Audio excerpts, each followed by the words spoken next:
FIFA বিশ্বকাপ ২০২৬ সামনে রেখে শুধু ফুটবল নয়, বিশ্বের সামনে নিজেদের সংস্কৃতি ও ইতিহাস তুলে ধরতে প্রস্তুত হচ্ছে মেক্সিকো সিটি। শহরের ঐতিহাসিক ও প্রতীকী স্থাপনাগুলো দর্শনার্থীদের আহ্বান জানায় হেঁটে শহর চেনার, গল্প জানার আর ঐতিহ্য অনুভব করার। অ্যাঞ্জেল অব ইন্ডিপেন্ডেন্স ও জোনা রোসা তুলে ধরে মেক্সিকোর জাতীয় গর্ব ও ইতিহাস। লাতিন আমেরিকান টাওয়ার ও মাদেরো স্ট্রিটে আধুনিকতার সঙ্গে মিশে আছে শত বছরের ঐতিহ্য। জোকালো চত্বরের পাশে দাঁড়িয়ে থাকা ইতুরবিদে প্রাসাদ ও বিশাল মেট্রোপলিটন ক্যাথেড্রাল যেন শহরের রাজনৈতিক ও সামাজিক প্রাণকেন্দ্র। শহরের অন্য প্রান্তে জোচি মিলকোর ঐতিহ্যবাহী ট্রাজিনেরা।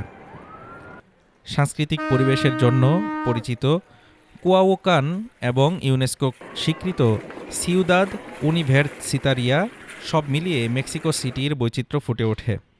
অলিম্পিক ইউনিভার্সিটি স্টেডিয়াম ও রেভলিউশন মনুমেন্ট আজও স্মরণ করিয়ে দেয় এই শহরের ঐতিহাসিক গুরুত্ব।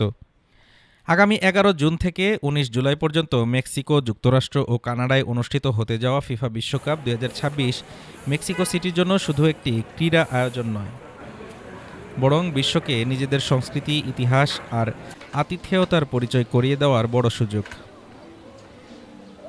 ফুটবলের ছোঁয়া ইতিহাস, সংস্কৃতি আর আধুনিকতার মিলন। বিশ্বকাপ ২০২৬-এ মেক্সিকো সিটি প্রস্তুত বিশ্বকে স্বাগত জানাতে।